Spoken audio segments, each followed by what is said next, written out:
In the world of drug discovery, speed is everything. We prioritize fast analytics to make quick go or no-go decisions. But as a promising program moves closer to an IND filing in human trials, that tolerance for uncertainty has to shrink. So, when exactly is discovery-level analytics no longer enough? When is it time to tighten those analytical controls and get more rigorous? Let's explore the key signals. There isn't a single magical moment when a program flips a switch from discovery to development. Instead, it enters a transition zone. Think of it less like a hard line and more like a gradual sunrise. During this phase, the expectations for your analytical data slowly but surely evolve. What was once acceptable for an internal decision is no longer sufficient when patient safety and regulatory review are on the horizon.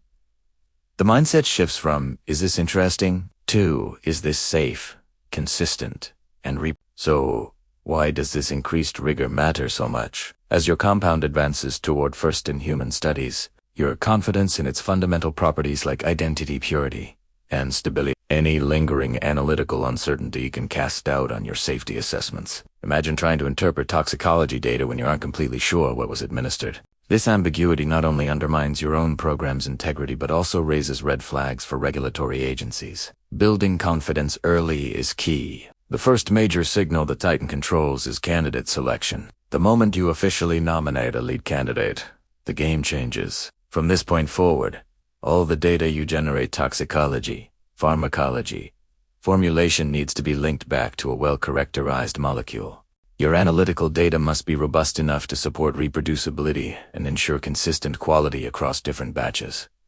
This is how you prove that the biological results you're seeing truly reflect your intended molecule, not some unknown impurity or variant. The next critical trigger is the run-up to toxicology-enabling studies. Before you administer your compound in these crucial safety studies, you absolutely must have a clear understanding of the test article. This is non-negotiable. Identity confirmation becomes paramount. You also need a much deeper awareness of the impurity profile. Are there any new impurities? Are any of them potentially reactive or toxic? And how stable is the material under the conditions of the study? Answering these questions with confidence is essential for interpreting your tox data accurately. As you prepare for toxicology and early clinical trials, you'll need to make larger quantities of your drug substance. This is the third signal. Batch scale-up. Scaling up a chemical synthesis is rarely a simple copy-paste process. The impurity profile can change, sometimes dramatically. New process-related impurities might appear, and the levels of existing ones could shift. Your analytical methods, which might have worked fine on a small lab scale, must now be robust enough to detect these meaningful differences and handle potential new complexities that arise from a scaled-up process. This brings us to method robustness. What does that actually mean? It means your analytical methods should perform consistently and reliably, regardless of who is running them, which instrument they're using, or minor, everyday variations in operating conditions. Think of it as a stress test for your methods. Proving robustness isn't just a box-checking exercise. It builds institutional confidence in the reliability of your data. When different labs and different analysts can all get the same answer, you know your data is solid. With scale-up and deeper investigation comes a need for expanded impurity understanding. In early discovery, you might just be concerned with the overall purity percentage. Now, your impurity profiling needs to go deeper. You should be working to identify and track specific, significant impurities. Pay close attention to any that might have structural alerts for toxicity, or those that tend to increase during the manufacturing process or upon storage. This detailed knowledge is crucial for setting appropriate specifications later on. Similarly, your knowledge of the compound's stability needs to grow. It's no longer enough to know if it's stable in a vial in the freezer. You need to understand its degradation pathways. What happens to it when exposed to light, heat, or different pH levels? How stable is it in the vehicle you'll use for your toxicology studies?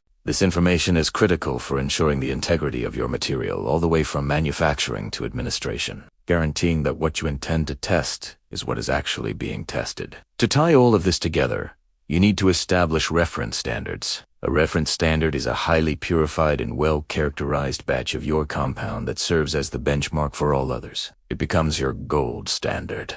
Using a reference standard helps ensure comparability and consistency across different manufacturing batches, different studies, and even different manufacturing sites over time. As your program gets more complex, this consistency becomes the bedrock of your quality control strategy. And, of course, none of this matters without excellent documentation. As you move into development, your approach to record keeping has to mature.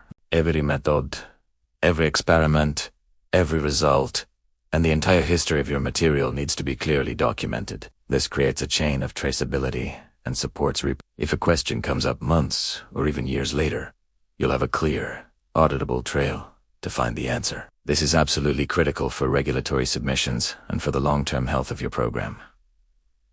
Ultimately, what do regulators really care about? They care that the material used in your pivotal toxicology and early clinical studies is well understood, consistent, and, above all, safe for human subjects. The early analytical rigor you apply characterizing your molecule, understanding its impurities, and proving its stability is what builds the foundation for that story. It's how you demonstrate control over your product and provide regulators with the confidence they need to approve your trial. Now, a word of caution.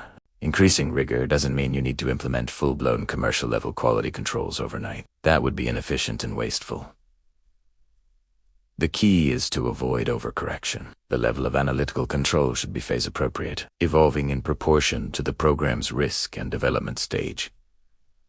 It's a gradual tightening, not a sudden lockdown. You're building a robust system, not a bureaucratic fortress. Let's reframe the goal. The primary purpose of tightening your analytical controls before an IND is not about compliance for its own sake. It's not just about ticking boxes on a regulatory checklist. The real goal is to build genuine, data-driven confidence. Confidence in your product's safety, confidence in its quality, and confidence in the reproducibility of your results. When you focus on building confidence, compliance naturally follows. So, let's bring it all together.